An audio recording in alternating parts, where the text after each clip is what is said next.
गुरु परंपरा योग संस्थान में आपका स्वागत है। हम लोगों ने कल यहीं पर छोड़ा था, आज उससे आगे बढ़ेंगे। हम लोगों ने कल देखा था, वेद का सामान्य परिचय देख रहे थे, बहुत सिंपल बेसिक्स चीजें देख रहे थे जिसमें था कि वेद के 4 भाग होते हैं।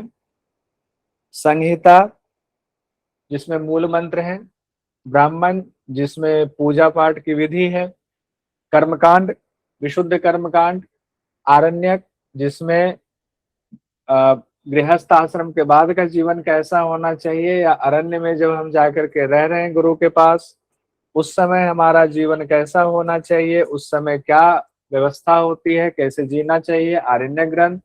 और चौथा उपनिषद ग्रंथ जिसमें ब्रह्म ज्ञान की चर्चा, यानी ज्ञान कांड, विशुद्ध रूप से ज्ञान कांड उपनिषद को कहा गया है। ये हम लोगों ने देखा था। अब हम लोग कुछ ये चीजें देख लेते हैं ऐसे कि विभिन्न विद्वानों ने किस तरीके से वेद को समझा है, या उन्होंने रिसर्च के बाद क्या माना है वेद के बारे में, उनकी नजर से, उनकी दृष्टि से थोड़ा सा हम लोग जान लेते हैं। जैसे एक विद्वान हुए वाचस्पति गैरोला, इन्होंने क्या कहा, अलग अलग विद्वानों की व्याख्या में से इनका एक देखते हैं। इन्होंने मूल संहिता जो है, मूल संहिता यानी कि जिनमें मूल मंत्रों को रखा गया, जिसको कि संहिता कहा गया है, उसी को इन्होंने वेद माना। सिर्फ मूल संहिता को ही वेद माना, और उससे जो बाकी चीजें निकली हैं, जैसे कि ब्राह्मण ग्रंथ, आरण्यक ग्रंथ और उपनिषद ग्रंथ निकले हैं, इसको इन्होंने वैदिक साहित्य माना है। देखिए, थोड़ा सा इन्होंने अपना अलग सा नजरिया, दृष्टिकोण पेश किया। जो मूल संहिता है वही वेद है, जिसमें मूल मंत्रों को, छंदों को रखा गया है। बाकी जो उसमें से निकाल करके ब्राह्मण ग्रंथ लिखे गए, आरण्यक लिखे गए, उपनिषद लिखे गए, वो सब वैदिक साहित्य है, ये इनका कहना था। ठीक है, चलिए, एक नया नजरिया जानने को मिला। कई और विद्वान हुए, जैसे professor Max Muller, professor Gauri Shankar Upadhyay, इन्होंने भी वैदिक साहित्यों का वर्गीकरण किया हुआ है। और वैदिक साहित्यों का वर्गीकरण इन्होंने 6 भागों में किया हुआ है। वैदिक साहित्यों का वर्गीकरण इन्होंने 6 भागों में किया है। ठीक है, आइए किस तरह से 6 भागों में किया है तो वो देखते हैं। यानी कि इन्होंने भी वैदिक साहित्य माना कि सारा तो वैदिक साहित्य ही है, सिर्फ संहिता ही नहीं, सारा जो उनसे निकला है वो भी वैदिक साहित्य है। तो संहिता को भी वैदिक साहित्य माना, क्योंकि ये मूल है, यहीं से सबकी उत्पत्ति हो रही है, पहला। दूसरा, ब्राह्मण ग्रंथ को माना, यहाँ से कर्मकांड की चीजों को ब्राह्मण ग्रंथ में रखा गया। तीसरा, आरण्यक को रखा गया, ब्राह्मण ग्रंथ के आध्यात्मिक महत्व को, यानी जंगल में रह के गुरु के आश्रम में कैसे जीवन जीना चाहिए, अब जीवन का क्या उद्देश्य है, उनकी चीजें, वो सारी बातें आरण्य ग्रंथ में है। और फिर ब्रह्म ज्ञान की प्राप्ति, ब्रह्म क्या है, उनके बारे में जो संबंधित ज्ञान है, वो उपनिषद में। तो चौथा साहित्य वैदिक साहित्य हुआ। पांचवें में रखा गया वेदांग को। वेदांग को साहित्य के तौर पर, वैदिक साहित्य के तौर पर रखा गया है, ध्यान रखेंगे। और छठा, अनुक्रमणी साहित्य रखा गया। अनुक्रमणी साहित्य, अनुक्रमणिका जिनको कहते हैं, अनुक्रमणी साहित्य रखा गया है। यानी अनुक्रमणी साहित्य भी बहुत लंबा चौड़ा है, आसान नहीं है, क्योंकि वेद में ही इतने मंत्र हैं, तो उसको सजाने में भी बहुत समय लग गया। अब इसमें से 4 तो हम लोगों ने देख ही लिया हुआ था, उपनिषद तक देख लिया हुआ था। हमें 2 और चीजों को थोड़ा सा देखना चाहिए कि वेदांग क्या है, वेदांग क्या है, और ये अनुक्रमणी साहित्य क्या है। इसके बारे में थोड़ा थोड़ा हम लोग देखते हैं। यानी अगर अभी तक हम लोगों ने देखे, फिर से जो नए लोग हैं उनको लग रहा होगा कि क्या पढ़ा रहे हैं, कुछ समझ नहीं आ रहा है। अभी तक हम लोगों ने पढ़ा, वेद के 4 भाग हैं, वेद के 4 भाग, यहां तक हो गया वेद का 4 भाग। वेद के 4 भाग के अलावे 2 और चीजें हैं जिसमें वेदांग आता है और अनुक्रमणी साहित्य आता है। ये भी वेद से जुड़ा हुआ मसला है। क्या मसला है? वेदांग जो है जो जिसको वेद का अंग कहा गया है, उसकी चर्चा, उसको इन चारों के बाद वेदांग को और अनुक्रमणी साहित्य को मिला दिया तो 6 हो गए, और सभी 6 को कहा गया ये वैदिक साहित्य हैं, ये सभी वैदिक साहित्य हैं। ठीक है, अब हम यहाँ देखते हैं। पहला संहिता हम लोगों ने कल चर्चा कर लिया हुआ था, एक एक दो दो लाइन में देखते चलते हैं। वेद के मूल मंत्र जिन भागों में संग्रहित हैं, मूल मंत्र भी 4 भागों में संग्रहित है, तो इसका मतलब है कि संहिता 4 है, चारों वेद से जुड़ी हुई संहिता। ऋग्वेद की संहिता, यजुर्वेद की संहिता, सामवेद की संहिता, अथर्ववेद की संहिता, यानी मूल मंत्र है, उन्हें संहिता कहा गया है। ब्राह्मण ग्रंथ हम लोगों ने कल देखा था, आज इसको फिर से हम एक बार रिवीजन करते हुए चलते हैं कि ब्राह्मण ग्रंथ क्या है। ब्राह्मण ग्रंथ में कहा गया है, वैसे ब्राह्मण का शाब्दिक अर्थ मंत्र होता है। शतपथ ब्राह्मण में लिखा हुआ है, शतपथ ब्राह्मण में लिखा हुआ है ब्रह्म वै मंत्र है, ब्रह्म वै मंत्र है, यानी ब्राह्मण का दूसरा अर्थ है यज्ञ, और ब्रह्म यज्ञ है और वही मंत्र है। ठीक है, तो एक तो मंत्र हुआ अर्थ, दूसरा अर्थ है यज्ञ, किसका? ब्राह्मण का। मंत्रों के द्वारा यज्ञ कराया जाता है और कराने वाले को ब्राह्मण कहा जाता है। ये भी एक व्याख्या कल बात हुई थी, उसको यहाँ देखेंगे। ठीक है, तो ये दूसरा, पहला अर्थ ब्रह्म वै मंत्र है, दूसरा अर्थ ब्रह्म यज्ञ है। तो ब्राह्मण जो है वो मंत्र और यज्ञ 2 चीजों से जाने जाते थे। यज्ञ और कर्मकांड वाले मंत्रों की व्याख्या करने वाले और विवरण देने वाले ग्रंथ का नाम रखा गया ब्राह्मण ग्रंथ। यानी कि इसमें कर्मकांड के जितने मंत्र थे उनको रखा गया, और इन मंत्रों की व्याख्या भी की गई कि मंत्र में क्या कहा जा रहा है, क्योंकि आम आदमी उसको नहीं समझ पाएगा, तो उसकी व्याख्या करनी पड़ेगी आम आदमी को समझाने के लिए। व्याख्या गद्यात्मक रूप में रखी गई। इन ग्रंथों में यज्ञों का आध्यात्मिक महत्व, आदि दैविक स्वरूप भी बताया गया। इसमें ऐसा नहीं कि ब्राह्मण ग्रंथ में आध्यात्मिक बातें नहीं बताएंगे, आध्यात्मिक चीजें नहीं बताई जाएंगी तो लोग करेंगे नहीं, आध्यात्मिक चीजें भी बताएंगे और आदि दैविक स्वरूप भी बताया गया। ठीक है, हर वैदिक साहित्य के अपने ब्राह्मण ग्रंथ हैं, जैसे कल बात हुई थी। तो कितने वैदिक संहिता हो गए? 4 हो गए। ऋग्वेद वैदिक संहिता हो गया, ऋग्वेद संहिता, यजुर्वेद संहिता, सामवेद संहिता और अथर्ववेद संहिता, यानी सबके जो मूल ग्रंथ हुए, तो सभी चारों वेदों के ब्राह्मण ग्रंथ भी होंगे, चारों वेदों के ब्राह्मण ग्रंथ। ठीक है, मुख्यतः 8 ब्राह्मण ग्रंथों की चर्चा होती है, इसका नाम लिया जाता है, 8 ब्राह्मण ग्रंथ का नाम लिया जाता है। बहुत सारे तो लुप्त हो गए, लेकिन ठीक है, 8 की चर्चा आती है। ब्राह्मण ग्रंथ में भी कहा गया कि ब्राह्मण ग्रंथ के भी 2 भाग होते हैं। ठीक है, अब यहां इसको देखते हैं, उसमें शायद वो पीडीएफ से हट गया। ठीक है, देखते हैं। विधि और अर्थवाद कहा गया, विधि और अर्थवाद।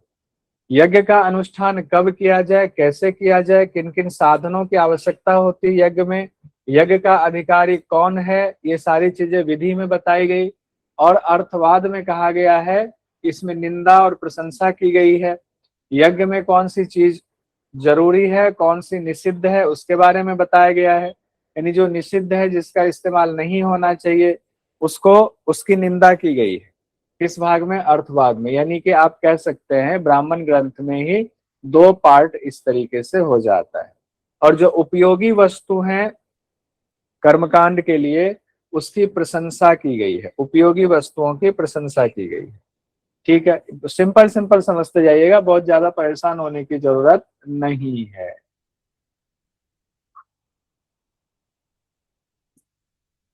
अब देखिए, ब्राह्मण ग्रंथ में विधि विधान को समझाने के लिए रोचक आख्यान भी दिए गए हैं। आख्यान मतलब कथाएं भी बताई जाती है। जैसे कि हम जानते हैं, जब भी हम सत्यनारायण भगवान की पूजा करते हैं या किसी और भगवान की पूजा करते हैं किसी विशेष परिस्थिति में, उसमें एक कहानी होती है, आख्यान दिया जाता है, ऐसा क्यों करना है, इसका ये महत्व है।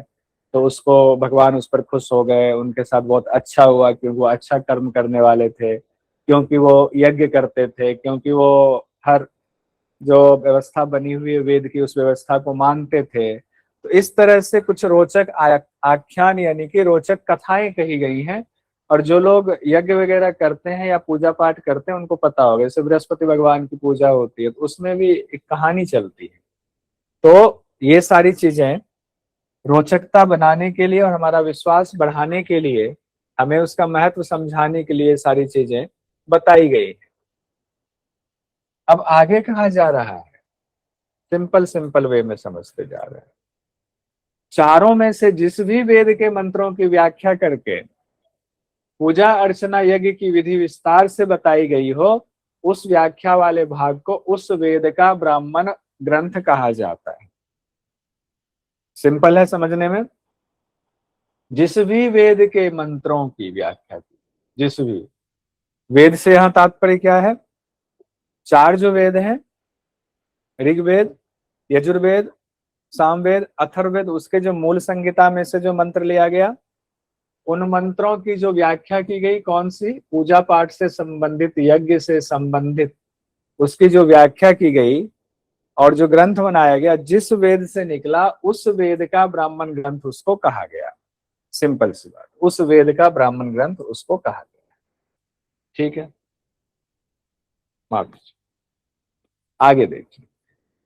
अब हम आते हैं आरण्यक पर। ब्राह्मण ग्रंथ हो गया हमारा कंप्लीट, इतना काफी है, सामान्य परिचय के हिसाब से इतना काफी है। आगे देखिए, आरण्यक ग्रंथ कल हम लोगों ने मोटा मोटा देखा था, अब उसमें थोड़ा सा और ज्यादा देखिए। ऋषियों ने लोगों से दूर अरण्य में रहना पसंद किया, क्योंकि उनका मकसद ही अलग था। जंगल में वो रहते थे, अपनी साधना करते थे, ब्रह्मचर्य का पालन करते थे। अब ब्रह्मचर्य से तात्पर्य नहीं कि ऋषि मुनि शादी नहीं करते थे, बहुत सारे ऋषि मुनियों ने शादी की। तो ब्रह्मचर्य का अर्थ ब्रह्म जैसा आचरण करना, चाहे शादीशुदा हो चाहे नहीं हो। हालांकि शाब्दिक अर्थ और बहुत जगहों पर ब्रह्मचर्य का यही अर्थ लगाया जाता है कि आप अपने वीर्य की रक्षा कर रहे हैं। ठीक है, एक ये भी है। और वो ब्रह्मचर्य का पालन करते हुए जिस विद्या का अध्ययन किया करते थे उसे आरण्यक कहा गया, क्योंकि जंगल में रहते थे। और वहां पर कैसा आचरण होना चाहिए, एक अरण्यवासी का आचरण कैसा होना चाहिए, और अगर हम ऋषि मुनि हैं तो हमारे पास जो शिष्य आते हैं उनके प्रति क्या आचरण होना चाहिए, और शिष्य को कैसे जीवन जीना चाहिए अरण्य में रह करके, अब उस सारी बातों का ज्ञान आरण्यक ग्रंथ में हुआ। और आरण्यक ग्रंथ भी कहाँ से निकला, तो ध्यान रखिएगा, मूल सबका है, संहिता से ही निकला हुआ, वहीं पर मंत्र दिया हुआ। तो गूढ़ विषयों को समझने के लिए एकांत की आवश्यकता होती है। जो गूढ़ विषय, जब आप कोई चीज आसानी से नहीं समझ में आता, तब जब आप उसको पढ़ रहे होते हो घर में कॉपी में, या सुन रहे होते हो कोई वीडियो, तब अगर कोई बच्चा आपके पास आ जाए या हस्बैंड या वाइफ आ जाए, कुछ पूछे या बातें चल रही हैं, आप थोड़ा सा झल्लाते हो या उनसे रिक्वेस्ट करते हो कि प्लीज अभी थोड़ी देर मुझे शांति से इसको समझने दो। सोचिए कि हम कुछ विषयों को जब पढ़ रहे होते हैं तो गूढ़ विषयों को जो नहीं समझ में आसानी से आता, उसके लिए हम एकांत चाहते हैं कि उसको समझने की कोशिश करें, आसपास कोई डिस्टरबेंस ना हो। उसी तरीके से उस ग्रंथ में, आरण्य ग्रंथ में जो गूढ़ विषय हैं उसको समझने के लिए एकांत की आवश्यकता होती, इसीलिए जंगल में ही ऋषि मुनि लोग रह के उन ग्रंथों का पालन करते थे, अपने गुरु से सीखते थे, श्रवण करते थे, फिर मनन करते थे, फिर उसका पालन यानी निधिध्यासन भी करते थे। इसीलिए इस ग्रंथ को अरण्य में अध्ययन चिंतन का विषय माना गया और नाम भी पड़ गया आरण्यक ग्रंथ। सिंपल सा है। आरण्यक ब्राह्मण ग्रंथों का ही परिशिष्ट बताया गया। परिशिष्ट है, परिशिष्ट मतलब क्या है? निचोड़ उसका है। किसका निचोड़ है? ब्राह्मण ग्रंथों का एक तरह से निचोड़ है, या निचोड़ की जगह ये भी कह सकते हैं ब्राह्मण ग्रंथ जहां संपन्न होता है वहां से आगे की यात्रा जो शुरू होगी तो परिशिष्ट रूप में कह सकते हैं। हमने यहाँ तक तो कर दिया, संपन्न कर दिया, अब अंत यहाँ तक हम लेकर के आए, अब इससे आगे की गति आप बढ़ाइए। तो परिशिष्ट के कई अर्थ हो जाएंगे। इन्हीं का जो है ब्राह्मण ग्रंथ का ही परिशिष्ट माना जाता आरण्यक को, और आरण्यक ग्रंथ में यज्ञों की आध्यात्मिक व्याख्या की गई है, आध्यात्मिक उसका महत्व समझाया गया है। वहीं ब्राह्मण ग्रंथों में यज्ञ के स्थूल रूप की चर्चा है। यज्ञ कीजिए, हवन कीजिए, उसमें द्रव्य चढ़ाइए तो आपको स्वर्ग की प्राप्ति होगी, स्थूल रूप की चर्चा आई हुई है। और आरण्यक ग्रंथ में उसके सूक्ष्म स्वरूप को समझाया गया है। उसके और अध्यात्म में जब जाएंगे तो सूक्ष्म स्वरूप हो जाता है, उसके सूक्ष्म स्वरूप को समझाया गया है। तो वन में रहने वाले और ऋषि मुनि लोग किस तरीके से अब यज्ञ करें, अब यज्ञ में हमें कुछ प्राप्ति नहीं है, तो अब जंगल में रह करके हमारे यज्ञ का मकसद क्या होना चाहिए, स्थूल से थोड़ा अलग। अब हमें घर परिवार नहीं चाहिए, अब हमें गाय बकरी नहीं चाहिए, पशुधन पहले बहुत महत्व रखता था, नहीं चाहिए। अब हमें बहुत धन संपदा नहीं चाहिए, राज्य नहीं चाहिए, तो चाहिए क्या चाहिए, मन की शांति चाहिए। यानी स्थूल से हम लोगों ने योग दर्शन में पढ़ा है ना, स्थूल से सूक्ष्म की यात्रा, यहाँ भी उसी तरीके से चल रहा है। तो यज्ञ यज्ञ करते थे, उनकी व्याख्या आरण्यक ग्रंथ में है कि कैसे अरण्य में यज्ञ किया जाए और उसको किस तरीके से पालन किया जाए। इसमें कर्मकांड तो था ही, क्योंकि अरण्य में भी यज्ञ होता था। हम लोगों ने पढ़ा हुआ है, बहुत मशहूर, रामायण में पढ़ा हुआ है कि गुरु विश्वामित्र जी यज्ञ कर रहे हैं, 10 गात्र यज्ञ करने वाले हैं, और रामचंद्र जी को मांगने आए हुए हैं दशरथ जी से। तो यज्ञ तो वो भी करते थे, लेकिन उनका यज्ञ क्या रहता था, वो यज्ञ करते थे अपने इंद्रियों पर विजय प्राप्त करने के लिए, यानी सूक्ष्मता के लिए, ना कि स्थूलता के लिए। दशरथ जी ने स्थूल यज्ञ किया था। अब यहाँ पर बहुत अच्छा उदाहरण है, दशरथ जी ने जो यज्ञ किया उसको स्थूल श्रेणी में रखेंगे, ब्राह्मण ग्रंथ के अंतर्गत रखेंगे, क्योंकि उनको पुत्र की प्राप्ति चाहिए थी, पुत्रेष्टि यज्ञ की।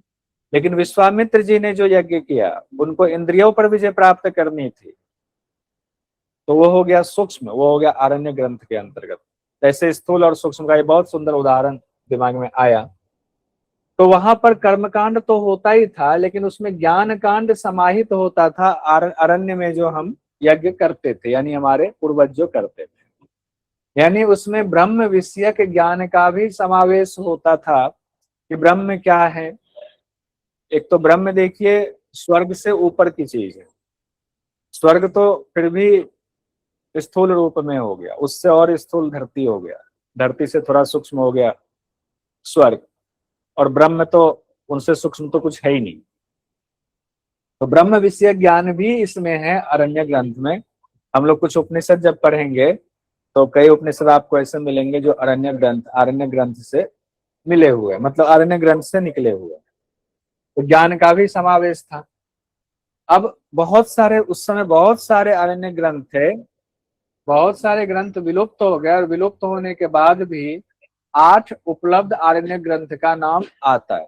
8 उपलब्ध आरण्य ग्रंथ की चर्चा आती है, जिसमें है ऐतरेय आरण्यक,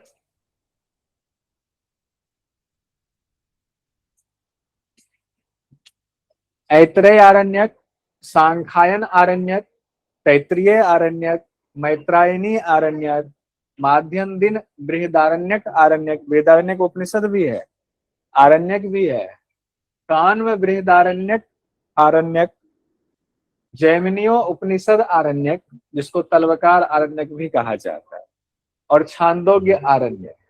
इस तरह से बहुत सारे ग्रंथ हैं। और आप कहेंगे इसमें से तो बहुत सारे नाम ऐसे हैं जो उपनिषद से भी संबंधित है, बिल्कुल संबंधित है, उसी में से उपनिषद का भाग निकाल लिया गया तो नाम वहीं से आ गया हुआ। आइए, आरण्य ग्रंथों को कर्म कांड यानी ब्राह्मण और ग्रंथ और ज्ञान कांड यानी उपनिषद के बीच का पुल कहा गया है। पुल कहा गया, ये पुल है। कौन है पुल? पुल का काम कौन कर रहा है? तो एक चीज ध्यान रखिए, एक चीज पहले बात कर लेते हैं। वेद में, वेद को 2 भाग में बांटा जाता है कांड के हिसाब से अगर कहें। एक कर्म कांड हुआ और दूसरा ज्ञान कांड हुआ, कर्म कांड और ज्ञान कांड। कर्मकांड के अंतर्गत होता है पूजा पाठ यज्ञ वगैरह, और ज्ञान कांड में होता है मानसिक चलेगा सारा कुछ, यानी कि ब्रह्म विद्या की चर्चा। कर्मकांड में हो गया ब्राह्मण ग्रंथ, अभी बहुत सारी बातें हो चुकी है, और ज्ञान कांड में हुआ उपनिषद ग्रंथ। ये दोनों एक दूसरे के अपोजिट कई बार लगता है, लेकिन दोनों एक दूसरे का पूरक है। और इन दोनों के बीच की जो कड़ी है, बीच का जो सीढ़ी है, जोड़ने वाला है, उसको आरण्यक ग्रंथ कहा गया है, उसी को कहा गया है आरण्यक ग्रंथ। दोनों के बीच की सीढ़ी है आरण्यक ग्रंथ, इसीलिए उसको सेतु कहा जाता है। कई भाष्यकार ये मानते हैं कि आरण्यक ग्रंथ ब्राह्मण ग्रंथ का अंतिम भाग है। जो अभी बात हो रही थी परिशिष्ट की, उसी की बात कह रहा हूं। मानते जहां ब्राह्मण ग्रंथ का कार्य खत्म हुआ, वहां से आगे इंसान को क्या करना चाहिए, एक साधक को क्या करना चाहिए आगे के जीवन जीने के लिए, तो जहां तक ये बात खत्म हुई ब्राह्मण ग्रंथ में, उससे आगे की बात आरण्य ग्रंथ में शुरू होगी। ठीक है, आते हैं, हैंड्रेज है कुछ लोगों का, आते हैं। और उपनिषद को कहा गया, जैसे कि ब्राह्मण ग्रंथ के लिए आरण्य ग्रंथ हुआ, वैसे ही आरण्य ग्रंथ के लिए आगे क्या, अब तो उसके लिए उपनिषद हो गया। यानी उपनिषद को आरण्य ग्रंथ का अंतिम भाग माना गया। उपनिषद को क्या माना गया, आरण्य ग्रंथ का अंतिम भाग। यानी आरण्य ग्रंथ में जहां तक बात खत्म हो गई, उससे आगे क्या, उससे आगे क्या होना चाहिए, वो चर्चा उपनिषद में, उपनिषद ग्रंथ में है। यानी तीनों एक दूसरे से जुड़े हुए हैं। लेकिन कई बार हम ये भूल जाते हैं और हम झगड़ते हैं कि हम तो कर्मकांडी हैं और हम ज्ञान कांड वाले हैं।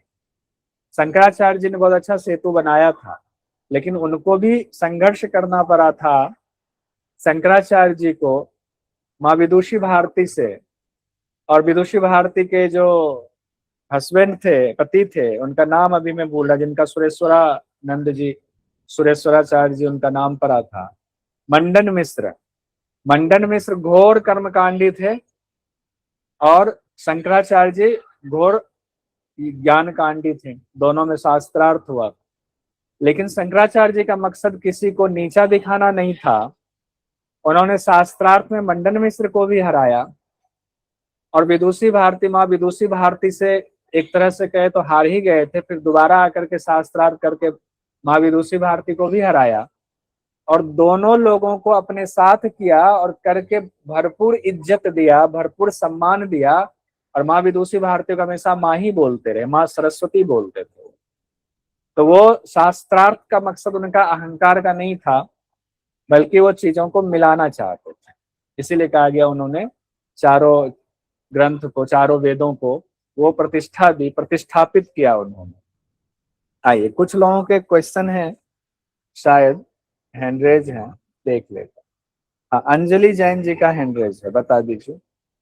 मुझे दोनों के बीच में डिफरेंस समझ में नहीं आया सर, कर्म कांड और ज्ञान कांड, एक बार थोड़ा सा बता दीजिए सर। बहुत सुंदर, अच्छा सवाल। दो शब्द है, एक शब्द है कर्म कांड,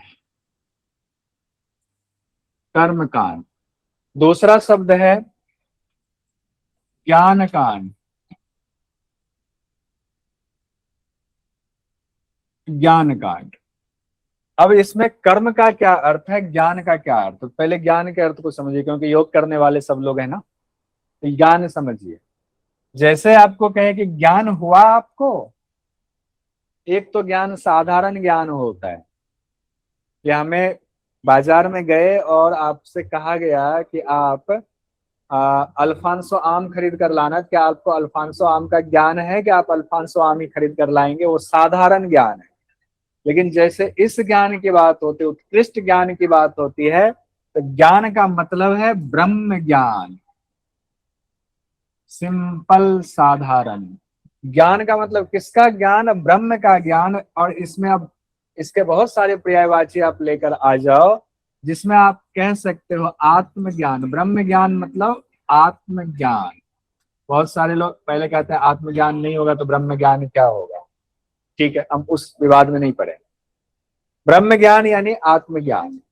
इसमें एक और शब्द आता है जो आपको आगे भी कई ग्रंथों में मिलेगा वो भी समझ लीजिए। जब तत्व ज्ञान, क्या ज्ञान आया, जब तत्व ज्ञान शब्द आ जाए, तत्व ज्ञान क्या होता है, ये शब्द आ चुका है तत्व ज्ञान। हम 2 हठ ग्रंथ पढ़ चुके हैं, योग दर्शन पढ़ चुके हैं। तत्व ज्ञान क्या होता है जब आए कि किसी को तत्व ज्ञानी है, वो अगर किसी के बारे में कहे वो तत्व ज्ञानी है, इट मीन्स कि वो ब्रह्म ज्ञानी है, इसका मतलब है कि वो आत्मज्ञानी है। इतना समझ गए अंजलि जी? ठीक है, आप मुंडी हिला दो, खोलने की जरूरत नहीं, मैं देख लिया हूं। ठीक है, इतना समझ गए, ज्ञान कांड समझ गए। अब ये जो ज्ञान की बातें हैं वेद के संदर्भ में, ये वेद की बात हो रही है, यहाँ पर योग दर्शन की बात नहीं हो रही है, यहाँ भगवत गीता की बात नहीं हो रही है, हठ योग के ग्रंथ की बात नहीं हो रही है, वो ग्रंथ अलग है। ध्यान देना, एकदम क्रिस्टल, माइंड को क्रिस्टल क्लियर कर लो। वेद की बात हो रही है तो वेद में ब्रह्म के बारे में चर्चा कहाँ है, आत्मा के बारे में चर्चा कहाँ है? सबसे ज्यादा चर्चा हर जगह है, लेकिन सबसे ज्यादा जहां सिर्फ इसी की चर्चा है, इसी पे फोकस किया गया है, वो ग्रंथ है उपनिषद। वो कौन सा ग्रंथ है? वो ग्रंथ है उपनिषद। इसीलिए उपनिषद को ज्ञान कांड कहा जाता है। क्लियर हो गया? मुंडी हिला दो बस, समझ जाएगा। ठीक है, माइक बंद कर लो, माइक शायद खुला हुआ है। हाँ, माइक खुला रहेगा तो मामला गड़बड़ हो जाएगा। ठीक है, अब ज्ञान कांड समझ गए, तो अब आइए कर्म कांड पर। कर्म कांड, अब यहाँ कर्म कांड पर आते हैं। कर्म कांड इससे ठीक उल्टी दिशा में कर्म कांड को ले लीजिए। कर्म कांड वो होता है, कर्म कांड गलत नहीं है, उल्टी दिशा का मतलब ऐसा नहीं गलत है, कर्म कांड भी बहुत महत्वपूर्ण है। यानी कि जब हम गृहस्थ आश्रम में, सपोज करो ना, एक उदाहरण के तौर पर, हम सब अभी गृहस्थ आश्रम में, यहाँ जितने लोग हैं तकरीबन सब गृहस्थ आश्रम में हैं, कुछ एक लोगों को छोड़ करके। गृहस्थ आश्रम में क्या होता है, आपकी बहुत सारी जिम्मेदारी होती है, उन जिम्मेदारियों को कैसे निभाना है उसकी जानकारी इसमें है। और खास करके यहाँ पर यज्ञ की चर्चा आती है। जैसे ही कर्मकांड की चर्चा आएगी वेद के संदर्भ में, तो यज्ञ की चर्चा आएगी। यज्ञ करते हैं सभी लोग करते हैं, कोई छोटे लेवल पर, कोई बड़े लेवल पर। छोटे छोटे यज्ञ भी होते हैं, बड़े बड़े यज्ञ भी होते हैं। यज्ञ अलग अलग तरीके के बहुत सारे यज्ञ बताए गए हैं। ठीक है, तो जो यज्ञ करते हैं, यज्ञ की विधि जो है, जैसे सपोज कीजिए, मैं बार बार इतनी देर से कह रहा हूं कि हमारे घर में सत्यनारायण भगवान की पूजा है, तो सत्यनारायण भगवान की पूजा हो रही है, तो वो पूजा विधि क्या होगी? और सत्यनारायण भगवान की जब हम पूजा करते हैं, या किसी भी भगवान की पूजा करते हैं, या मान लीजिए दीपावली में माँ लक्ष्मी की पूजा कर रहे हैं, तो ईमानदारी से बताइएगा जितने लोग हैं, हम कहते हैं हे माँ लक्ष्मी, लक्ष्मी को धन का भंडार माना जाता है, हे माँ लक्ष्मी आपकी कृपा बनी रहे हमारे ऊपर। मतलब क्या, मोक्ष की बात कर रहे हैं कि धन की बात कर रहे हैं? ठीक है, तो अब इसमें दूसरे एंगल से देखिए, कर्मकांड का दूसरा महत्व क्या है, जो भगवत गीता में भी कहा गया है। अब चूंकि जो वेद की बात हो रही है, तो कुछ चीजें भगवत गीता में, वेद में बहुत सारी जगहों पर मिली हुई हैं। कहा गया है कि हमें यज्ञ करना चाहिए। जब हम यज्ञ करते हैं और यज्ञ में हवन सामग्री डालते हैं, ये उपनिषद में भी इसकी चर्चा है, इसका महत्व बताया गया है। हवन सामग्री जब डालते हैं, वो जो हवन सामग्री सूक्ष्म रूप में अग्नि में डाल करके, अग्नि के द्वारा सूक्ष्म रूप में वो देवताओं को पहुंचता है, और देवता लोग उससे पुष्ट होते हैं।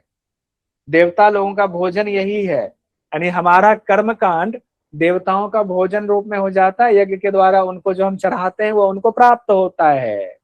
फल फूल जो भी चढ़ाते हैं, जो भी हम यहाँ पर यज्ञ सामग्री करते हैं, हवन करते हैं, यज्ञ, वो सब अग्नि के द्वारा उनको पहुंचता है, उनकी पुष्टि होती है, वो हिष्ट पुष्ट होते हैं। और जब वो हिष्ट पुष्ट होते हैं तो क्या होता है, तब वो, मान लीजिए इंद्रदेव हैं, तो इंद्रदेव बारिश करेंगे, बारिश करेंगे। हम उनको दे रहे हैं, वो हमें दे रहे हैं। यही सृष्टि का नियम बनाया ब्रह्मा भगवान ने, और यही बात गीता में भी है। हम यज्ञ के द्वारा, कर्मकांड के द्वारा उनकी पुष्टि करेंगे, और वो हमारी पुष्टि करेंगे। वायुदेव हमें वायु देंगे, ऑक्सीजन मिल रहा है, जिंदा है। अग्निदेव हमें जो है, हमारे अंदर जठराग्नि भी है, वही सूर्य में अग्नि है, वही हमारे अंदर है, हमें दे रहे हैं। इंद्रदेव अभी बारिश करा रहे हैं, दिल्ली में देखिए बढ़िया बारिश हो रही है, किसानों के खेत में बारिश हो रही है, हम उनको दे रहे हैं, वो हमें दे रहे हैं। यहाँ पर लेन देन चल रहा है। यहाँ लेन देन चल रहा है देवताओं के साथ में, सृष्टि का नियम है, इसमें हमारे आसक्ति होती है। अब इसको तीसरे एंगल से समझो, तीसरा एंगल है आसक्ति। कर्म कांड में आसक्ति होती है कुछ पाने की, हम आपको दे रहे हैं, हमें दीजिए, यानी संकल्प लिया जाता है, हे प्रभु हम बिल्कुल अच्छे से कार्य कर रहे हैं, हमारे सारे परिवार को सुखी रखें, प्रसन्न रखें, सबको निरोगी रखें, हमें धन धान्य की कोई कमी ना हो, हम अच्छे से रहें। इसमें सकाम होता है, यहाँ पर सकाम होता है, यानी कि यहाँ कुछ मांगने की इच्छा होती है, ये हो गया कर्मकांड। और ये सारी चीजें जिस ग्रंथ में है उस ग्रंथ का नाम क्या है? ब्राह्मण ग्रंथ। उसका नाम क्या? ब्राह्मण ग्रंथ। इसीलिए ब्राह्मण ग्रंथ को कर्मकांड कहा गया। और उपनिषद जिसमें कि सकाम नहीं होता, निष्काम होता है, इसमें अब सकाम की चर्चा ही नहीं है। सकाम तो इसमें यज्ञ करने का फल स्वर्ग की प्राप्ति भी होता है, यानी हम देवताओं के साथ जाकर के स्वर्ग में रहें, कर्मकांड में ध्यान दीजिएगा। लेकिन यहाँ देवताओं के पास भी नहीं जाना, ये ज्ञान कांड वाले स्वर्ग भी नहीं जाना चाहते, उनको नहीं जाना, उनको तो मुक्ति चाहिए, बस हमें कुछ नहीं चाहिए। यानी पूरी तरह अनासक्ति होती है, अनासक्ति होती है पूरी तरह से। ये कर्मकांड और ज्ञान कांड में फर्क है। अब जब आप कर्मकांड ज्ञान कांड में फर्क हो गए, तो अब जो है कोई व्यक्ति अगर ऐसे सिंपल समझेगा, अच्छा नदी का एक किनारा ये है और नदी का एक किनारा जो है वो ये है, ये नदी बह रही है और नदी के दो किनारे हैं, ये दोनों किनारों के बिना नदी भी नहीं हो सकती। फिर दोनों किनारों को जोड़ कौन रहा है? ये पानी जोड़ रहा है, जल जोड़ रहा है। इसी जल को समझ लीजिए, ये आरण्य ग्रंथ, ये आरण्य ग्रंथ, इस जल को समझिए, ये आरण्य ग्रंथ, यानी इसमें दोनों का मिश्रण है। यहां खत्म हुआ, यहाँ कर्मकांड यानी ब्राह्मण ग्रंथ खत्म हुआ, पानी शुरू हो गया किनारे के बाद, आरण्य ग्रंथ। और जहां पानी खत्म हुआ वहां दूसरा किनारा शुरू हो गया, उपनिषद ग्रंथ। क्लियर हो गया पूरी तरह से? हाँ, बड़ी वाली मुंडी हिलाओ। हाँ, बहुत सुंदर, ठीक है, इसको हटा दें। आइए, ठीक है, ऐसे ही कुछ सवाल पूछिए, क्योंकि ये मैंने इसलिए बताया क्योंकि अगर ये नहीं बताते ना तो आप फिर 18 उपनिषद पढ़ना है, बहुत सारे हठ ग्रंथ पढ़ने हैं, जगह जगह ये शब्द आता, फिर आप परेशान होते, तो इसको समझना बहुत जरूरी था। अब हम लोग देखते हैं चौथा भाग जो है, वेद का जो चौथा भाग है या वैदिक साहित्य का जो चौथा अंग जिसको कहा गया है, वो है उपनिषद, जो बहुत महत्वपूर्ण है, जिसको ज्ञान कांड कहा जाता है। अभी इतनी बात हो गई, जिसको ज्ञान कांड कहा जाता है। अब इसमें देखिए, उप, नि और शद, ये तीन चीजों से बना हुआ। उप, नि और शद। उप का अर्थ होता है निकट, उप का निकट होता है। नी का होता है नीचे, यानी श्रद्धा पूर्वक नीचे। और सद का अर्थ होता है बैठना। उपनिषद का अर्थ हो गया निकट, श्रद्धा पूर्वक बैठना। अब किसके निकट? तो किसके निकट ये छिपा हुआ है? गुरु के निकट। किसके निकट? गुरु के निकट, क्योंकि ब्रह्म ज्ञान देंगे कौन? गुरु देंगे। किताब पढ़ के तो आपको ब्रह्म ज्ञान आने से रहा, ब्रह्म ज्ञान आने से रहा किताब पढ़ के।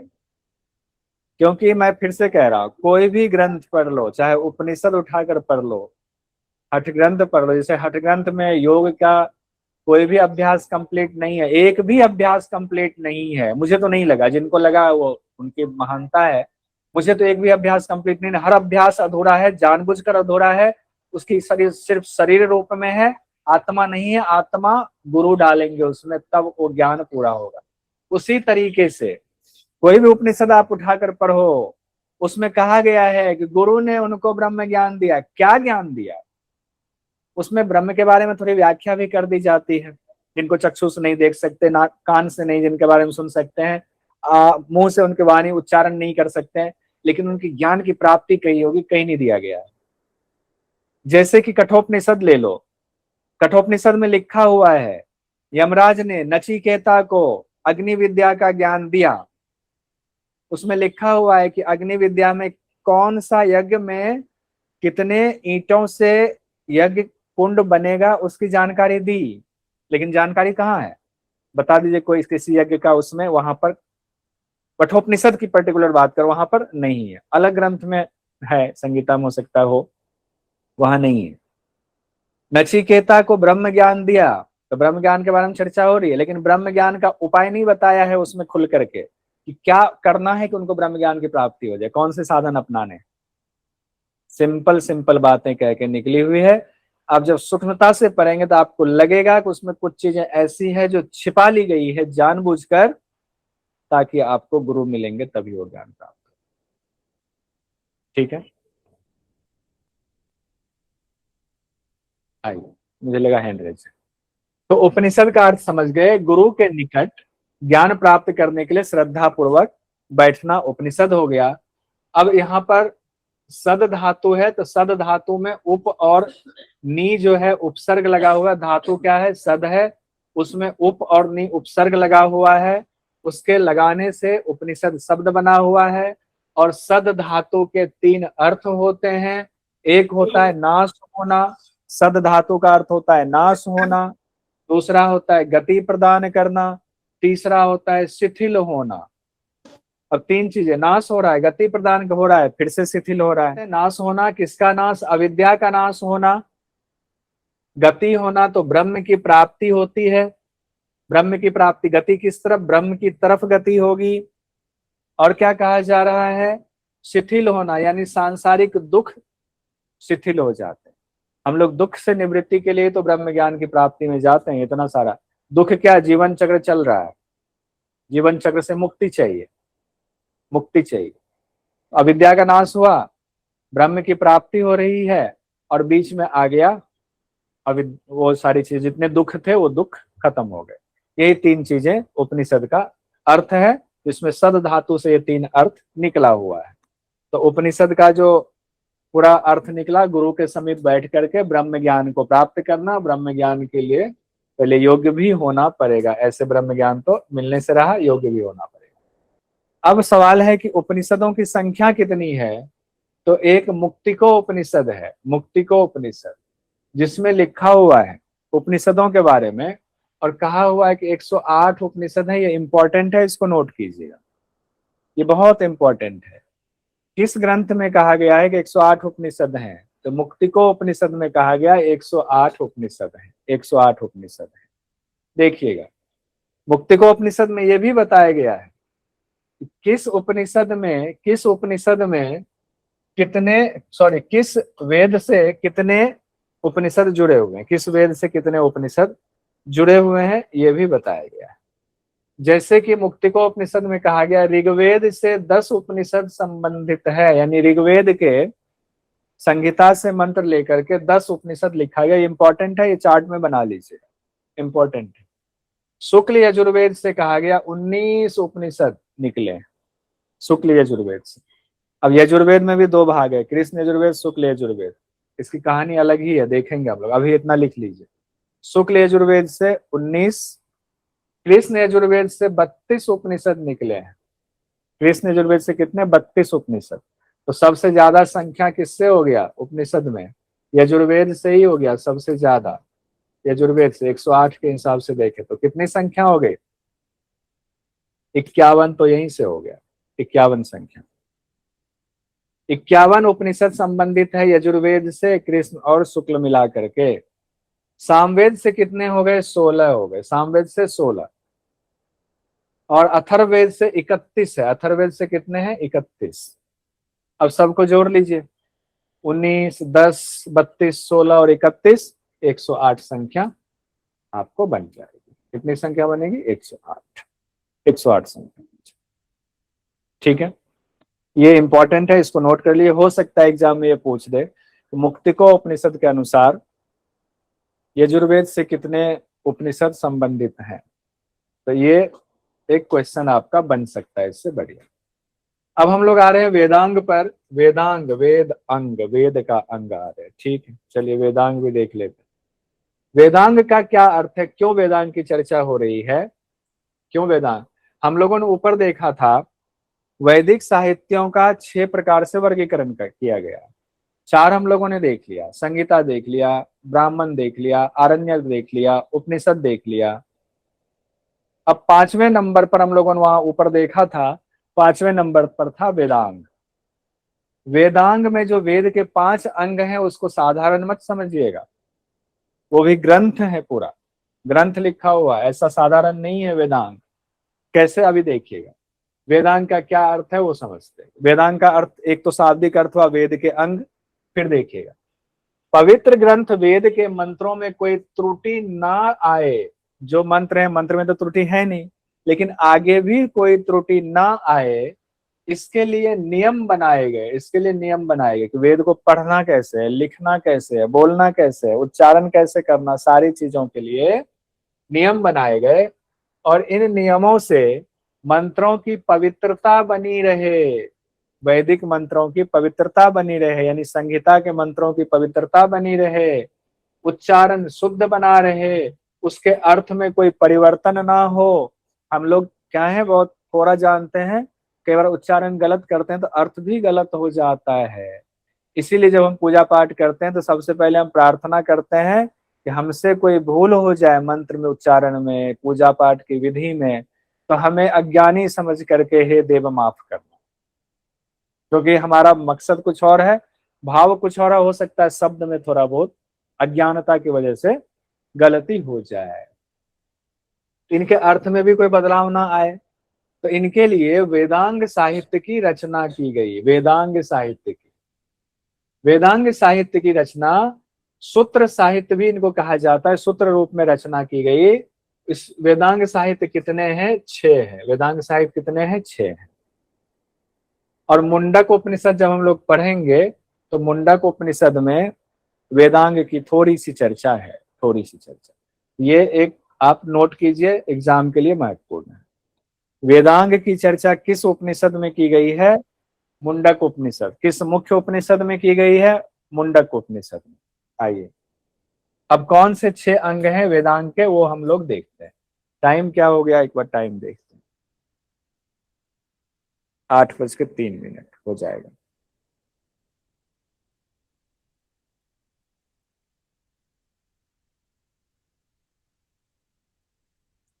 देखिए, पहला है शिक्षा।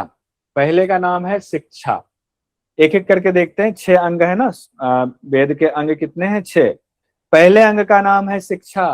और शिक्षा मतलब क्या? ये सिंपल शिक्षा नहीं, शिक्षा साहित्य है पूरा। पहला जो वेदांग है वो शिक्षा साहित्य है।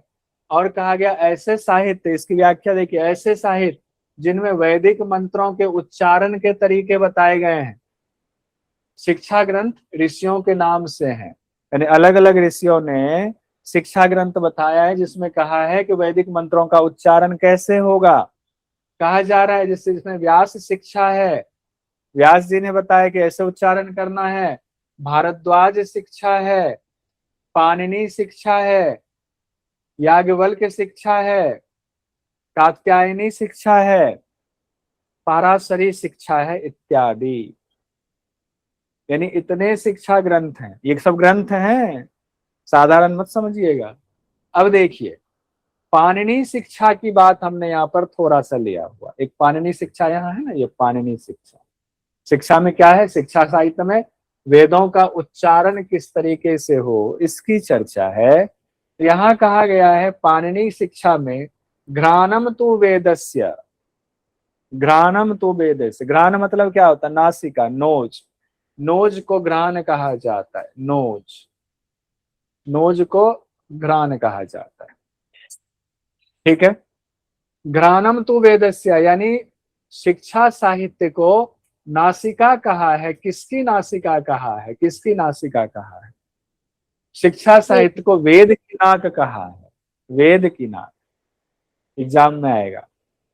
6 अंगों में वेद का नाक किसको कहा गया है? नीचे 5 4 ऑप्शन कुछ भी दे दिया जाएगा। शिक्षा साहित्य को वेद का नाक, जैसे एक तस्वीर बना लीजिएगा, इंसान की एक तस्वीर बना लीजिएगा, उसमें उसमें लिख दीजिएगा ये वेद पुरुष है, कल्पना कर लीजिएगा। उसमें नाक के पास ऐसे तीर लगा के लिख दीजिएगा ये शिक्षा साहित्य है, शिक्षा है। ठीक है, ऐसे कर सकते हैं। आइए इससे आगे बढ़ते हैं।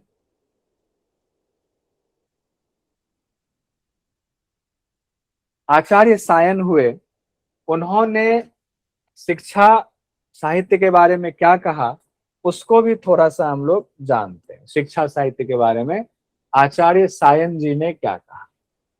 उन्होंने कहा है जो विद्या, ऐसी विद्या, यानी उस ग्रंथ में ऐसी विद्या दी गई, ऐसी विद्या जो स्वर का, वर्ण का, इनके उच्चारण का उपदेश दे, वह शिक्षा नाम का वेदांग है। वह शिक्षा नाम का वेदांग है। तैत्रीय उपनिषद के शिक्षावल्ली में, तैत्रीय उपनिषद में एक शिक्षावल्ली है, उसमें लिखा हुआ है वेदों के उच्चारण में 6 नियमों के पालन, 6 नियमों का पालन करना चाहिए। 6 नियमों का, ठीक है। जब तैत्रीय उपनिषद आएंगे तो वहां देखेंगे हम लोग। यानी शिक्षा साहित्य में वेद मंत्रों के शुद्ध उच्चारण का पूरा पूरा ज्ञान है, और इतने बड़े ऋषि महात्मा जो हैं सब उसकी महत्ता को बता रहे। अब वेदांग का दूसरा अंग देखिए। वेदांग का दूसरा अंग क्या है? कल्प साहित्य है। दूसरा अंग है कल्प साहित्य। पहला था शिक्षा साहित्य, दूसरा है कल्प साहित्य। कल्प साहित्य, कल्प साहित्य के बारे में क्या कहा गया है? दूसरा स्थान कल्प साहित्य का है वेद में जो विहित कर्म हैं, यानी अच्छे कर्म, विहित कर्म। देखिए जैसे विहित कर्म शब्द आए ना, आप समझना ऐसे कर्म जिसको करने के लिए कहा गया है, और निषिद्ध कर्म आए ना तो समझ लीजिएगा ऐसे कर्म जिसको करने के लिए मना किया गया, उसको निषिद्ध कर्म करते हैं। ये भी बाद में आप पूछेंगे, नोट कर लीजिए। निषिद्ध कर्म जिनको करने की मनाही है, चोरी, डकैती, जुआ खेलना, शराब पीना, ये सब निषिद्ध कर्म हो गए। और अच्छे कर्म, जितने अच्छे पुण्यवान कर्म है उसको विहित कर्म कहा जाता है, उसको विहित कर्म कहा जाता है। यानी अच्छे कर्म जिन्हें करने का विधान है वेद में, उनको क्रम से व्यवस्थित करने वाला जो शास्त्र है वो कल्प शास्त्र है। कल्प शास्त्र, कर्म किससे होता है? हाथ से होता है। इसीलिए कल्प साहित्य को वेद भगवान का हाथ कहा गया है, वेद रूपी पुरुष का हाथ कहा गया है। ऐसे याद कर लीजिएगा, ऐसे। यानी अब हाथ, यहां देखिए विहित कर्म का और बताया गया, यानी यज्ञ के नियमों को संक्षिप्त रूप में व्यवस्थित तरीके से व्यवहारिक उपयोग के लिए कल्प सूत्रों का निर्माण किया गया। यज्ञ करेंगे तो यज्ञ में किन किन बातों का ख्याल रखना है और कैसे यज्ञ आपका सही तरीके से संपन्न हो, उसकी चर्चा है। और इसके भी 4 प्रकार हैं, वो हम देखेंगे, लेकिन उससे पहले ये देख लेते हैं कि पाणिनि शिक्षा के बारे में। पाणिनि शिक्षा में जो कहा गया है, जो कल्प हो गया आपका कल्प साहित्य, उसके बारे में कहा गया हस्तो कल्पो अथ पठयते, यानी कि वेद पुरुष का कल्प जो है वो हाथ है, वेद पुरुष का हाथ है कल्प। ठीक है, आगे बढ़ते हैं। अब यहाँ पर हमने कहा इसके भी 4 प्रकार हैं, तो एक बार बस ऐसे नजर दौड़ा लीजिए। स्रोत सूत्र, गृह सूत्र, धर्म सूत्र और सुलभ सूत्र के रूप में है। अब तीसरे अंग पर पहुंचते हैं, तीसरे वेदांग पर हम लोग पहुंचते हैं। तीसरा वेदांग क्या है? किसका वेदांग? वेद का अंग हो गया। कितने हैं? 6। 6 में तीसरा कौन सा है? तीसरे का नाम है व्याकरण। तो व्याकरण ग्रंथ भी हम लोग पढ़ते हैं, व्याकरण साहित्य होता है ना, व्याकरण ग्रंथ हम लोगों ने पढ़ा हुआ है। एक तो नाम जानते हैं पाणिनि जी का व्याकरण, पाणिनि जी का व्याकरण, व्याकरण भाष्य भी हम लोग कहते हैं। वेद के मंत्रों को जानने के लिए व्याकरण की आवश्यकता होती है। वेद के मंत्रों के बिना व्याकरण के आप शब्द का अर्थ नहीं समझ पाएंगे। व्याकरण के नियमों से ही शब्दों की सही व्याख्या की जाती है। शब्दों की सही व्याख्या, शब्द जुड़ेंगे तो क्या होगा, टूटेंगे तो क्या होगा, क्या अर्थ निकलेगा। और व्याकरण ही आपको बताता है किस धातु से कौन से शब्द बने, उस धातु का अर्थ क्या होता है, और जिस संदर्भ में शब्द का इस्तेमाल हुआ है वहां पर उस शब्द का धातु में से कौन सा अर्थ लगा करके निकाल करके रखें तो वो सटीक बैठ जाएगा। आचार्य पाणिनि जी का अष्टाध्यायी संस्कृत व्याकरण प्रमुख ग्रंथ है। किनका? पाणिनि जी का अष्टाध्यायी। ध्यान दीजिए, इसी व्याकरण पर आचार्य कात्यायनी जी ने वार्तिक लिखा, वार्तिक लिखा आचार्य कात्यायनी जी ने। और उसी ग्रंथ पर महर्षि पतंजलि जी ने महाभाष्य लिखा, महाभाष्य। यानी कि पाणिनि जी ने अष्टाध्यायी जो लिखा, ये इंपॉर्टेंट है, ध्यान रखिएगा। आचार्य कात्यायन जी ने इसी अष्टाध्यायी पर वार्तिक लिखा, और महर्षि पतंजलि जी ने महाभाष्य लिखा इसी अष्टाध्यायी पर। इसीलिए इन तीनों जो मुनि हुए, पाणिनि जी, कात्यायनी जी और पतंजलि जी, इनको मिला करके एक शब्द बना, आचार्य त्रय या मुनित्रय कहा जाता है। इनको मुनित्रय शब्द आता है, मुनित्रय व्याकरण से संबंधित, यानी व्याकरण को समृद्ध करने में तीन मुनियों का बहुत ही योगदान है। वो यही तीन मुनि हैं, ये नोट कर लीजिएगा कहीं अपने स्पेशल डायरी में, ठीक है। कौन कौन से हो गए मुनित्रय में? मुनित्रय में हो गए आचार्य पाणिनि जी अष्टाध्यायी, आचार्य कात्यायनी जी अष्टाध्यायी पर ही इन्होंने वार्तिक लिखा, और आचार्य पतंजलि जी इन्होंने महाभाष्य लिखा, महाभाष्य लिखा। उसके बाद भी कई साहित्य लिखे गए व्याकरण पर, यही नहीं रुका मामला। ये तीन तो महत्वपूर्ण हुए, इसके बाद भी कई लिखे गए, ठीक है। आगे आते हैं हम लोग आते हैं चौथे। अच्छा, उसमें एक चीज रह गया, एक चीज रह गया उसमें। हाँ, व्याकरण को क्या कहा गया है? वेद पुरुष का। तो व्याकरण को वेद पुरुष का मुख कहा गया है, मुख। व्याकरण को वेद पुरुष का मुख कहा गया है। कहाँ पर लिखा हुआ है ये? पाणिनि शिक्षा में लिखा हुआ है। पाणिनि जी ने जो शिक्षा ग्रंथ लिखा, मुखम व्याकरणम स्मृतम, मुखम व्याकरणम स्मृतम, यानी व्याकरण जो है वेद पुरुष, वो जो महान भगवान है वेद रूप, उनका मुख है व्याकरण। आइए, तीन हो गया, हम चौथे पर आते हैं। चौथे का नाम है निरुक्त। चौथे का नाम है निरुक्त। क्या है ये? वेदांग हम लोग पढ़ रहे हैं, 6 वेदांग पढ़ रहे हैं। छठे में से तीन हम लोगों ने पढ़ लिया, चौथे वेदांग पर पहुंचे हैं। चौथे वेदांग का नाम है निरुक्त, यानी निरुक्त साहित्य लिखा गया। वेद को समझने के लिए निरुक्त साहित्य भी लिखा गया। निरुक्त के द्वारा वेद के शब्दों का अर्थ पता चलता है, और निरुक्त साहित्य में समानार्थी अर्थ लिखे हुए हैं। आप कह सकते हैं एक शब्द के बदले अनेक शब्द, हम लोग बचपन में पढ़ते थे, तो एक शब्द के बदले अनेक शब्द वाला ग्रंथ है ये, बहुत साधारण भाषा में। यानी ब्रह्म के लिए अलग अलग शब्दों का इस्तेमाल किया गया है। ब्रह्म को कभी आग्नेय विद्या से भी कहा गया, आग्नेय भी कह दिया गया है। कभी अलग अलग नाम उनके कहा गया। इंद्र भी होता है, इंद्र का भी अर्थ होता है ब्रह्म। तो इंद्रदेव ने तो इंद्र का अर्थ ही ब्रह्म होता है, तो उन्होंने वही नाम रख लिया। जैसे कोई हमारे पड़ोस में कान्हा नाम रख ले, अपना कृष्णा नाम रख ले, तो भगवान श्री कृष्ण से उन्होंने कृष्णा नाम ले लिया। तो ऐसे ही है। तो समानार्थी अर्थ, इसलिए समानार्थी अर्थ को के लिए ग्रंथ की जरूरत पड़ी। कई बार हम शब्द से जो है उसका अर्थ लगाते हैं, वो गलत हो जाता है। तो उसका आध्यात्मिक महत्व क्या है किसी शब्द का? क्योंकि वेदों में ऐसा है, या महान महान जो साहित्य होता है उसमें होता है, एक ही शब्द को बार बार रिपीट ना करके उसका समानार्थी शब्द इस्तेमाल किया जाता, ताकि उसमें रोचकता बनी रहे। इसीलिए निरुक्त साहित्य की जरूरत पड़ी। निरुक्त साहित्य में क्या है? समानार्थी शब्दों की व्याख्या की गई है। तो वेद के शब्दों के अर्थ के लिए व्याकरण और निरुक्त साहित्य दोनों को महत्व दिया गया है, शब्दों का अर्थ जानने के लिए। तो व्याकरण तो था ही कंप्लीट, एक निरुक्त भी हुआ। निरुक्त के बारे में पाणिनि शिक्षा में क्या कहा गया है, ये देखिए। कहा गया है निरुक्त श्रोत्रम उच्यते, निरुक्त श्रोत्रम उच्यते। श्रोत्रम मतलब श्रोत, कान, मतलब सुनना, हियरिंग वाला जो प्रोसेस है, हियरिंग प्रोसेस जो है, सुनना, यानी कि कान हो गया, कान, कान हो गया, कान हो गया। तो वेद पुरुष के कान क्या हो गए? निरुक्त। वेद पुरुष के कान क्या हो गए? निरुक्त हो गए।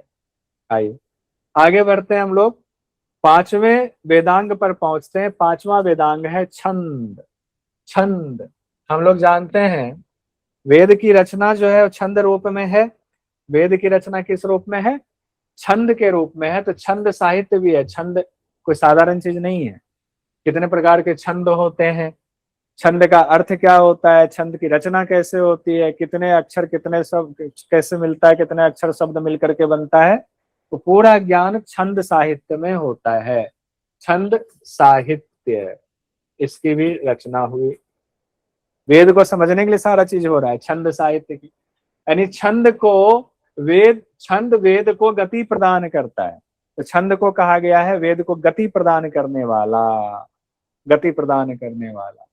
यानी छंद का अर्थ होता है वैसे आच्छादित करने वाला, छा जाने वाला, आच्छादित करने वाला, यानी वेद को ढकने के कारण, यानी कि एक खास शैली से बात को कहना, उस कहने की वजह से वो एकदम आच्छादित हो गया हमारे दिमाग पर या पूरे ब्रह्मांड में, पूरी सृष्टि में।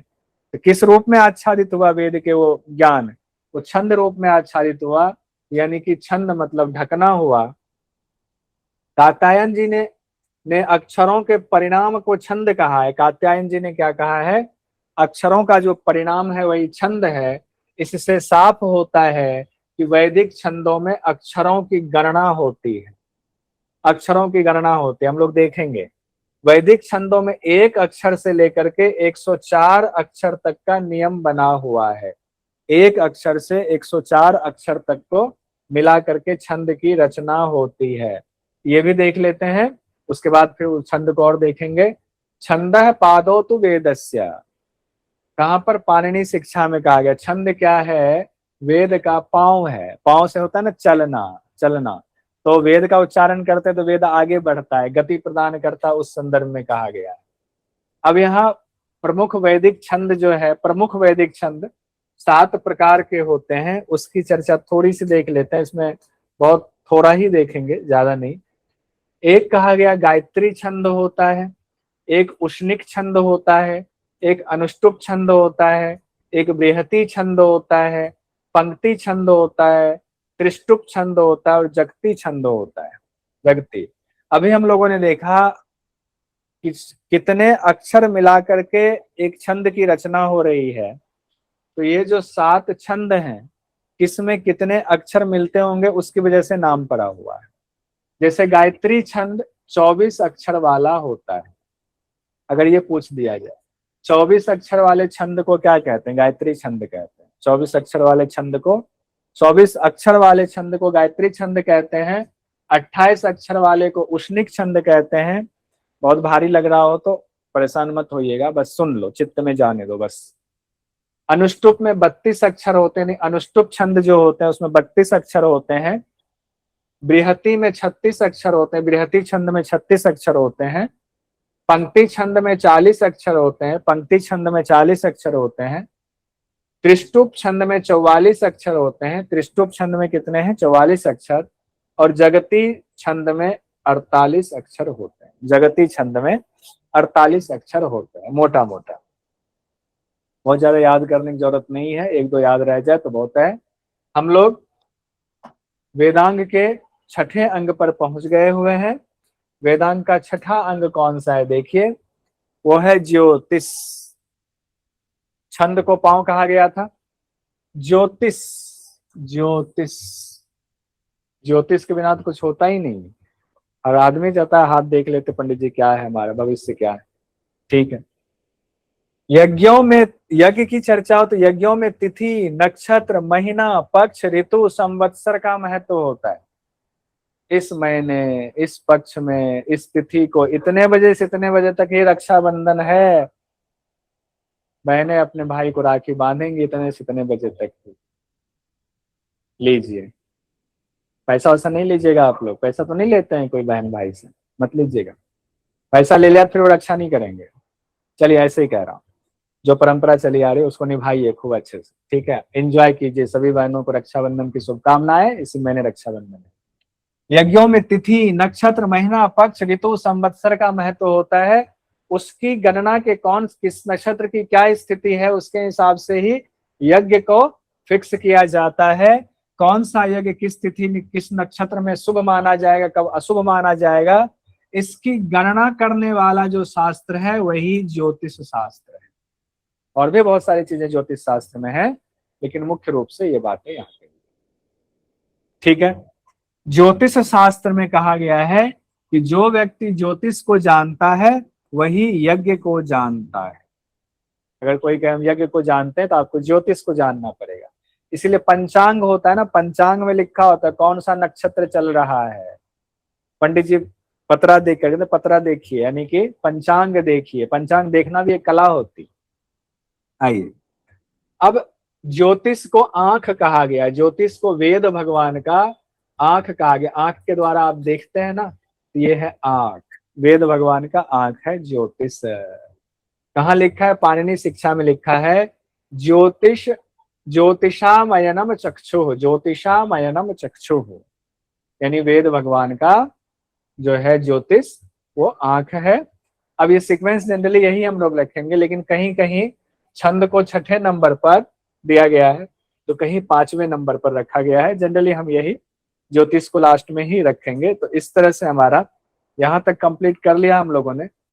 हाँ, अब छठा है अनुक्रमाणिका ग्रंथ, यानी वैदिक साहित्य में 6 वैदिक साहित्य में छठा हो गया अनुक्रमाणिका ग्रंथ, जिसके लिए कहा जा रहा है वेदों के शुद्ध स्वरूप को बनाए रखने के लिए।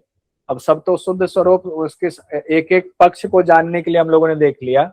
वेदों के शुद्ध स्वरूप को बनाए रखने के लिए अनुक्रमणिका साहित्य की भी रचना हुई, और इन साहित्य में संहिता यानी मूल मंत्र से संबंधित जो ऋषि हैं, किस ऋषि ने उस मंत्र को साक्षात किया और उस मंत्र के देवता कौन हैं, इसकी चर्चा है। इसकी चर्चा अभी तक हम लोगों ने ये नहीं देखा। बहुत सारे लोगों को नहीं पता है कौन सा, हम मंत्र तो पढ़ते हैं, कौन से मंत्र किस ऋषि के द्वारा साक्षात किया गया और उस मंत्र के देवता कौन है। हो सकता है बहुत सारे लोगों को जानकारी हो, बहुत सारे लोगों को जानकारी नहीं है। अगर जानकारी चाहिए तो अनुक्रमाणिका साहित्य को पढ़िए। छंदों की सूचियां भी दी गई है अनुक्रमाणिका साहित्य में। सभी वेदों की अनुक्रमाणिकाएं मौजूद हैं। अनुक्रमाणिकाएं क्या होती है? सीरियल वाइज होता है ना, किसी भी बुक के पहले जो पूरी जानकारी दी होती है उसमें है। इनको बनाने वालों में 2 नाम बहुत प्रमुख हैं, एक है आचार्य शौनक, एक है आचार्य कात्यायन जी। इन्होंने मिलकर के ये कहा है। और ऐसा माना जाता है किसी मंत्र को जब आप पढ़ते हैं, उच्चारण करते हैं, तो उनके ऋषि को भी ध्यान में रखना चाहिए, और किस देवता के लिए वो मंत्र है उस देवता को भी ध्यान में रखना चाहिए। ठीक है, तो हम लोग अभी इतना ही रहने देते हैं। इसके बाद हम लोग कल पहले आएंगे। तो कल हम लोग क्या करेंगे, पहले एक तस्वीर बनाएंगे। तस्वीर बनाएंगे, किसकी तस्वीर बनाएंगे? वेद भगवान की तस्वीर बनाएंगे, और इसको फटाफट रिवीजन कर लेंगे फटाफट।